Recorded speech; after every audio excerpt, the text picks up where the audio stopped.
ચુડાના નારાયણભાઈ લકુમ પપૈયાના પાક થકી આત્મનિર્ભર બન્યા. પ્રાકૃતિક કૃષિથી સ્વાવલંબનનું નિર્માણ કરી શકાય છે.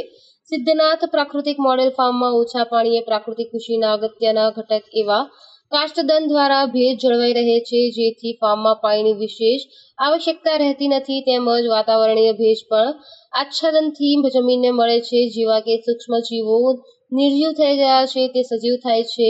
અળસિયા જે ખેડૂતોનો પરમ મિત્ર છે, તેમજ કાબર, ચકલા, બગલા જેવા પક્ષીઓથી ડરીને રાત્રે જ બહાર આવીને કામ કરતા હોય છે તે ખેડૂતોના વગર મહેનતના મજૂર કહેવાય છે. તેનો પૂરતો લાભ મળે છે. દરેક ખેડૂતો આવી રીતે પ્રાકૃતિક ખેતી કરશે તો આપણી જમીન ફળદ્રુપ બનતા જરાય વાર નહીં લાગે અને આવનારી ભાવિ પેઢીને એક સુંદર, ફળદ્રુપ, નિરોગી, ઝેર મુક્ત આપણે જમીન આપી શકીશું.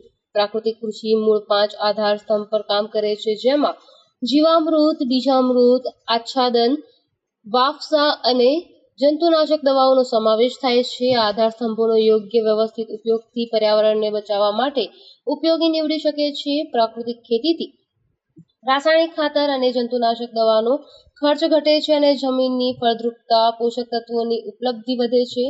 પ્રાકૃતિક કૃષિ પદ્ધતિ અપનાવીને પ્રથમ ખેડૂતો દેશી ગાય આધારિત ખેતી કરીને ગૌમૂત્ર, ગોબરમાંથી તૈયાર કરેલ જીવામૃત કે ઘન જીવામૃત ઉપયોગ કરી જમીનને તૈયાર કરી વાવેતર વખતે બિયારણને બીજામૃતનો પટ આપી વાવેતર કરવું જોઈએ અને પ્રાકૃતિક કૃષિના 5 આધાર સ્તંભ મુજબ સંપૂર્ણ ખેતી કરવાથી લાંબા ગાળે ખૂબ જ સારા પરિણામો પ્રાપ્ત થાય છે.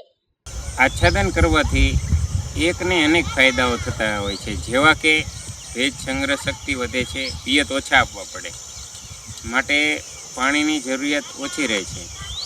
એટલે એક ફાયદો થયો, જેમ કે મજૂરી બચે.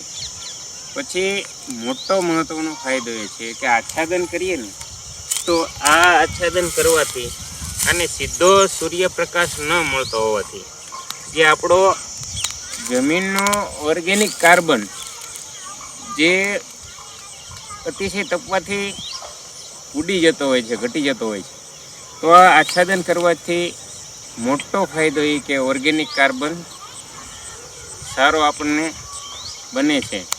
જો એવું કહેવાય છે કે 2% 2 થી 2.5% કાર્બન, ઓર્ગેનિક કાર્બન આવી જાય તો છોડ એટલો બધો તંદુરસ્ત, હર્યો ભર્યો ઉગે કે એની વાત જવા દો. કારણ શું કે એને ઓર્ગેનિક કાર્બનથી છોડને ટોટલી પ્રકારના પોષક તત્વો મળી રહેતા હોય છે, માટે ખૂબ જ ફાયદો થાય છે.